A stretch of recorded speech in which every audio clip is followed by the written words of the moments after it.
नमस्कार बंधुरा पाँचमिशाली रान्नाघरे आपनादेर सकलके स्वागत। आज के बानिये देखाबो चालेर नास्ता बा टिफिनेर रेसिपि।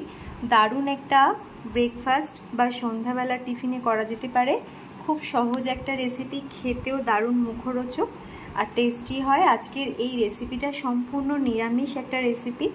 ব্রত পার্বণের দিনে বা যে কোনো নিরামিষের দিনে এই রেসিপিটা ট্রাই করা যেতে পারে। আজকের এই রেসিপিটা দেখে ভালো লাগলে অবশ্যই লাইক শেয়ার করবেন আর কমেন্ট করে জানাতে ভুলবেন না আপনাদের কেমন লাগলো। অবশ্যই চ্যানেলটিকে সাবস্ক্রাইব করে পাশে থাকা বেল আইকনটি ক্লিক করে নেবেন নতুন নতুন রান্নার আপডেট সবার আগে পাওয়ার জন্য। এখন বানিয়ে দেখাচ্ছি চালের টিফিনের রেসিপি। আজকে বানিয়ে দেখাবো একদম নতুন ধরনের একটা টিফিনের রেসিপি। তার জন্য আমি এখানে নিয়ে নিয়েছি 1 কাপ চাল ভিজিয়ে রেখেছি, নিয়েছি গাজর কুচি 1 কাপ, কাঁচা লঙ্কা আর ধনেপাতা কুচি নিয়ে নিয়েছি কিছুটা, সুজি নিয়েছি 1/2 কাপ, কাশ্মীরি লঙ্কার গুঁড়ো 1 চামচ, আর এখানে নিয়েছি গোলমরিচ গুঁড়ো 1 টিস্পুন, আর নিয়েছি নুন, স্বাদ মতো নুন। প্রথমেই মিক্সির মধ্যে চালটা দিয়ে ব্লেন্ড করে নিতে হবে।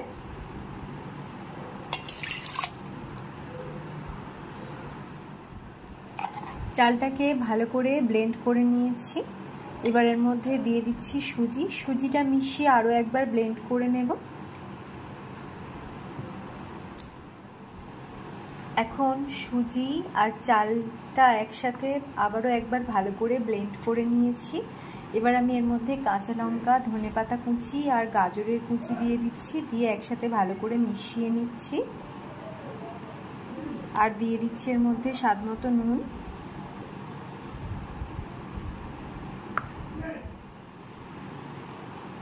এভাবে একটু ভালো করে আমি মিশিয়ে নিচ্ছি।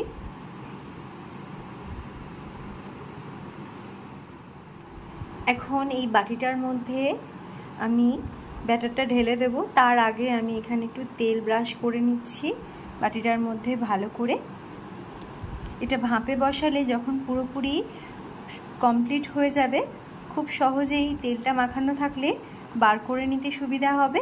এখন আমি ভালো করে তেল ব্রাশ করে দিলাম। এবার আমি এর মধ্যে ব্যাটারটা ঢেলে নেব।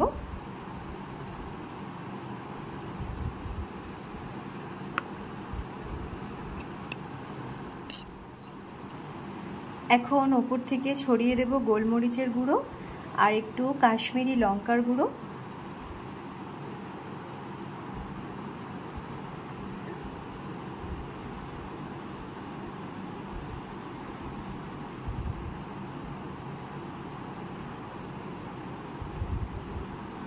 এবার ভাপে বসাবো।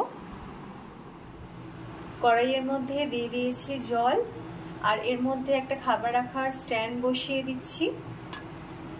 জলটা এমনভাবেই দেব যাতে বাটিটা বসানোর সময় বাটির নিচে জলটা লেগে থাকে। এখন জলটা গরম হতে দিচ্ছি। জলটা ফুটতে শুরু করেছে। এবার আমি বাটিটা বসিয়ে দেব খাবার রাখার স্ট্যান্ডের ওপরে। গ্যাসের ফ্লেমটাকে মিডিয়াম ফ্লেমে করে একটা ঢাকনা দিয়ে ঢেকে দেব। মোটামুটি 15-20 মিনিট আমি এভাবেই রাখবো। প্রায় 20 মিনিট হয়ে গেছে মিডিয়াম ফ্লেমে রেখে আমি রান্না করে নিয়েছি। মাঝখানে একবার একটু খুলে আমি দেখেও নিয়েছিলাম। এখন এটা দেখেই বোঝা যাচ্ছে ওপর থেকে একদম রেডি হয়ে গেছে। এবার একটু ঠান্ডা করে নিতে হবে। গ্যাসটা অফ করে দিচ্ছি।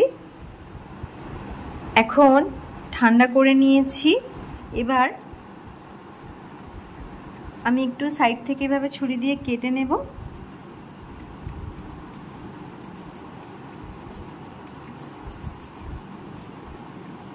তাতে এটা খুব সহজেই বের করে নেওয়া যাবে। এবার একটা প্লেট আমি এর উপরে উল্টিয়ে দেব।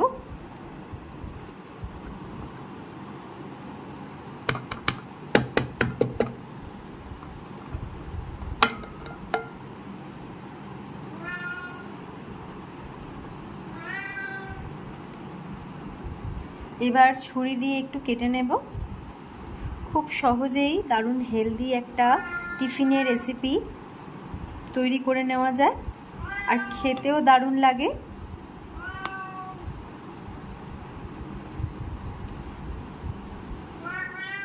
এই টিফিনের রেসিপিটা সকালের ব্রেকফাস্টে বা সন্ধ্যার সময় খাওয়া যেতে পারে। আর খুব সফট, খেতেও দারুণ মুখরোচক একটা রেসিপি, আপনারাও ট্রাই করতে পারেন। অনেক সহজেই এটা বানিয়ে নেওয়া যায়। এখন আমি কেটে নিয়েছি, দেখুন খুব হেলদি একটা নাস্তা বা টিফিনের রেসিপি একদম রেডি হয়ে গেছে।